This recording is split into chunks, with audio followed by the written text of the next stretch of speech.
Welcome back to the Lisa Nichols Show. Here, we celebrate the opportunity to learn more and to share the tools that we need together to live the life that we want to achieve, to create the memories that we want to create, and to leave the legacy that we want to leave.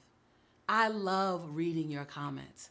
I love seeing you engage with one another on all of the episodes that we have. I love watching the dialogue, the ahas, the BOLs, the yana, the feedback. I love that. Keep the comments coming. In this episode, we're talking about how you can balance being disciplined and practicing self-care. Oh my God.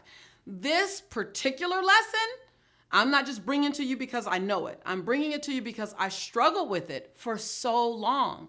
See, in my world, being disciplined and motivating the masses, it meant grinding every day. Raise your hand.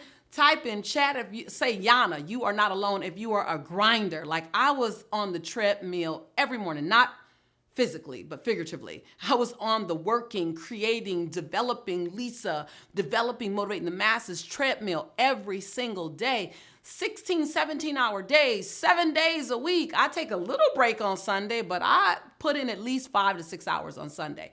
I put everything aside for the sake of building the dream. Building the machine, building the brand, building the message, building.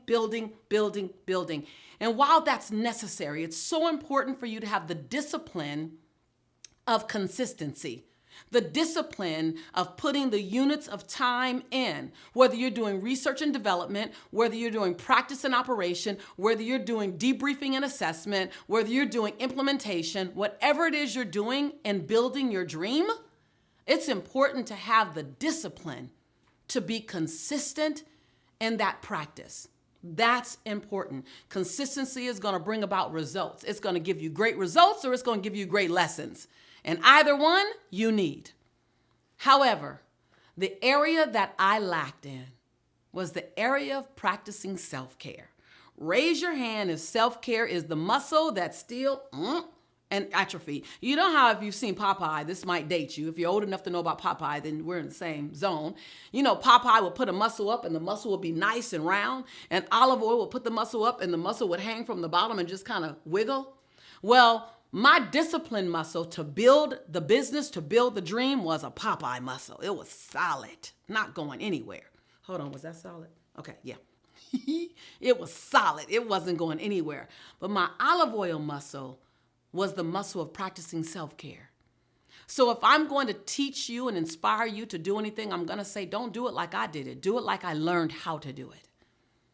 Self-care is as important to your dream as getting on the treadmill of making sales calls, getting on the treadmill of being consistent on social media, getting on the treadmill of knowing your numbers and your projections, getting on the treadmills of mastering your craft. That the act of self-care is just as important.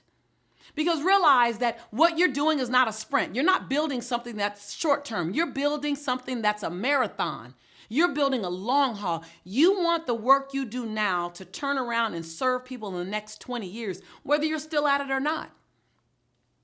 So self-care is not optional, nor is self-care selfish. Self-care is your responsibility to your future. As you're disciplined enough to learn new techniques, implement new techniques, make sure that you're also disciplined in self-care. Now, let me be clear.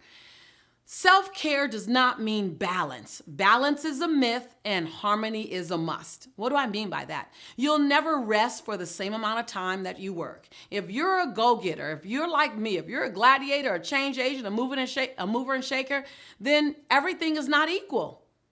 But you can learn how to get what you need out of the time that you put into self-care. Self-care is the act of restoring your soul, restoring your cells, restoring your energy. Self-care is not necessarily a practice of something doing. Self-care is also the practice of being present to your family, being present to your friends, taking time out for casual conversations, allowing yourself to do things that just allow your brain to rest, giving your body a thank you. Whether that is laying out in the sun. I love to lay under my tree right outside this door, and I love to just lay under the tree and just stretch slowly. I love to just turn my phone on some easy music and just stretch and thank my body for carrying me over the terrain, carrying me over the miles, carrying me through the years. Or whether it's just spending some quality time with a family member, on the phone, on Zoom, or face-to-face. I want to implore you, as you're disciplined enough to give your dream a chance, be disciplined enough to practice self-care as well. Because self-care allows your body to be the instrument to get you all the way to the dream and beyond. So I want to give you a few bullets. Number 1, focus on you first, then give to others. Fill your cup up first and serve others from your overflow. You have a long line of things to do and of people to serve. You're gonna always have a long line. Gladiators and change agents have a long line. Make sure you stay at the front of your line. 2, make a distinction between indulgence and self-care. I used to feel really guilty getting a massage. As a matter of fact, I wouldn't tell anyone I was going to get a massage. I would say I have a meeting. Somehow I felt like I was cheating if I got a massage. There's a distinction between indulgence and self-care. Indulgent is when you participate in something, shopping or massages or whatever it is that makes you feel good, but you do it to the degree that it harms the other areas of your life. It's out of balance, whether you spend too much, whether you spend too much time. So indulgence throws you into a sense of chaos. Indulgence throws you into a sense of needing to recoup or problem management. Whereas self-care is just that. It's self-care. It's looking after your mindset.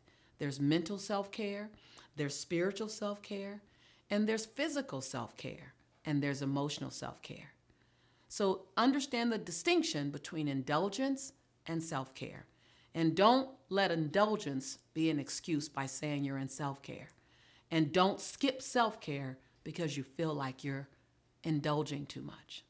And number 3, optimal energy level and caring for your body. Your body is your instrument. A turning point for me in my health, I'm not sure if you know it. If you've been with me for a while, then you'll know that for 19 years, I was over 220 pounds.